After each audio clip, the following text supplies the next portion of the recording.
olhando para tudo isso no seu conjunto, que de fato, né, o governo tem tido uma certa sorte, né, em relação à conjuntura internacional nesses últimos meses, né, neste início de governo. Agora, bom, só telegráfico, porque eu preciso dar os comerciais, mas eu queria lhe perguntar sobre essa questão internacional para terminar o raciocínio. O governo atual, ele tem uma vantagem também de imagem em relação ao governo anterior, frente aos investidores internacionais? O senhor que está nos Estados Unidos, qual que é a percepção dos mercados internacionais em relação ao governo brasileiro, passado e atual? Telegráfico, eu preciso dar os comerciais daqui a pouco. Muito na questão ambiental, né? Então, realmente, né, o Brasil volta a ser um parceiro global, né, na batalha contra o aquecimento global, né, o aquecimento climático, alguma coisa que não era percebido, né, no último governo, né? Não era uma pauta, né, forte do último governo. Acho que isso tem feito toda uma grande diferença, especialmente nas democracias liberais, né, Estados Unidos, Europa, etc., né, para quem essa pauta é bastante importante, né, dado, no caso americano, por exemplo, que temos um governo democrata, né, com Joe Biden, que sim dá muita importância para essa pauta climática. Perfeito. Então, vamos para um rápido intervalo e já voltamos com o ex-diretor do Banco Central e professor visitante em Georgetown, Tony Volpon, para falar conosco sobre o Brasil e o mundo. Não saia daí, voltamos já já com o nosso BMC Talks.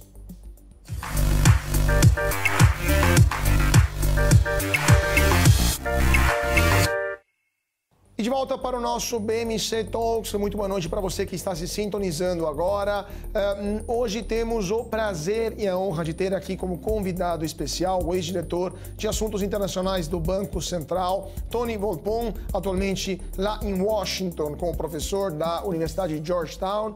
Volpon, vamos voltar a falar um pouco do governo brasileiro, porque o arcabouço fiscal foi, de fato, a primeira grande, poderíamos dizer até a única grande aprovação no Congresso Federal, grande reforma que o governo enviou ao Congresso nesses primeiros 6 meses de mandato. Eu queria a sua opinião geral sobre o arcabouço e se o senhor acha que existe um risco de um excesso de gastos públicos e um excesso também de dívida pública para os próximos anos e como isso pode impactar a economia brasileira. Bom, eu sempre parto do princípio, né, que a gente tem que contextualizar qualquer regra fiscal olhando para o governo que está propondo aquela regra, né? Então, eu acho que quando a gente, né, mantém em mente, né, que foi eleito um governo de esquerda, né? E a gente sabe que, né, por ser um governo de esquerda, a gente sabe que haverá, né, algumas, né, matrizes fundamentais em qualquer no manejo fiscal. Então, primeiro, né, sempre haverá, né, uma ênfase maior em aumento de arrecadação e não tanto corte de gastos, né? Segundo, né, haverá proteção, né, ou grandes investimentos, especialmente na área social, né, expansão, né, dos gastos na área social, né? A gente vê isso com o arcabouço, né? Então, quando a gente mantém essas coisas em mente, eu sempre considerei a proposta como sendo uma proposta bastante razoável, né? Na verdade, né, se a gente olhar, é uma regra muito complexa, tá? E a gente pode questionar alguns pontos dessa complexidade, enfim, né? Mas, na verdade, ele é um tipo de teto móvel, tá? Simplificando bastante, ele não é tão diferente de natureza da regra que a gente tinha, né, sobre um governo muito mais à direita, que era o governo Temer, né? E o governo Bolsonaro, que era a regra do teto. Só que agora o teto mexe para cima, né? Tem regras que fazem ele mexer para cima com algumas limitações, né? Aí o importante nos próximos anos será ver se o governo atual, junto com o Congresso, como que eles vão gerenciar a questão fiscal quando a gente bater no teto, né? Quando a regra, né, determinar de fato, né, alguma restrição fiscal, né?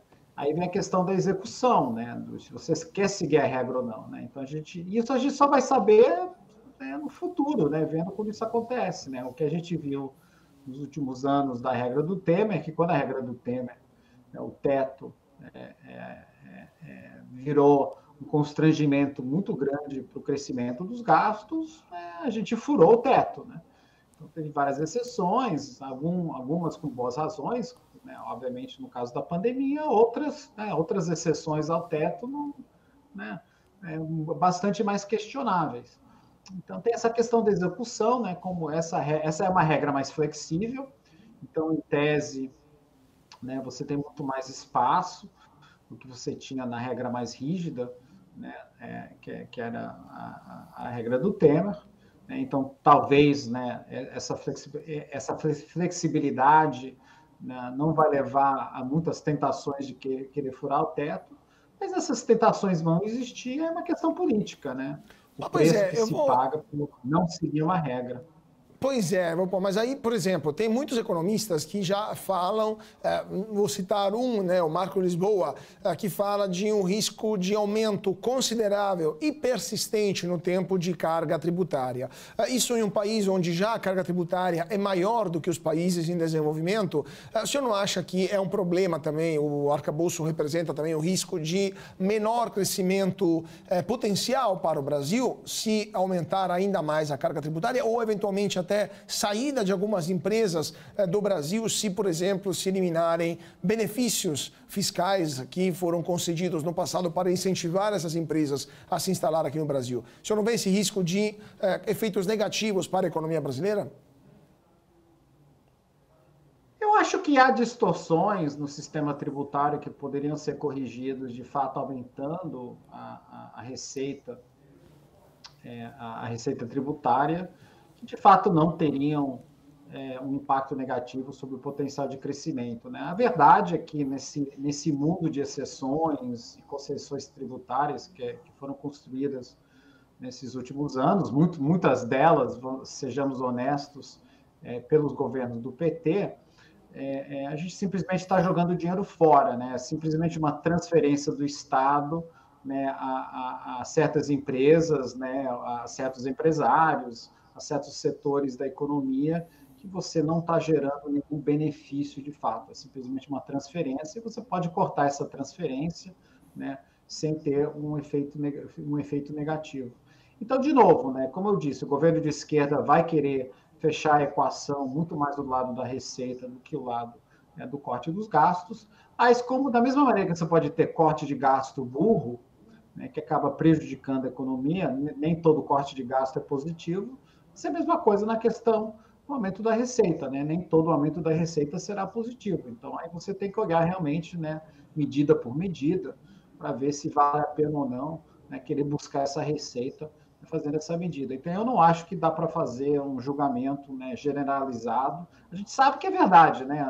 Tem uma literatura acadêmica que diz que, né, ajustes fiscais pelo lado da despesa são melhores do que do lado da receita, tá?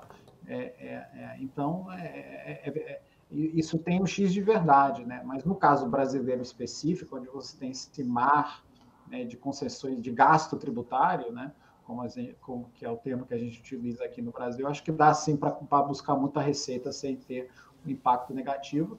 Eu acho que vai acabar acontecendo, né, já que, né, você tem que viver na realidade, algumas coisas serão positivas, outras serão negativas, né, e tem que ver até que ponto o sistema político ajuda o governo. O que a gente tem visto recentemente é que quem tem ajudado o governo a buscar receita é mais o judiciário, né? O governo tem ganho várias causas do Supremo que tem aumentado, né, a receita vindo ao governo.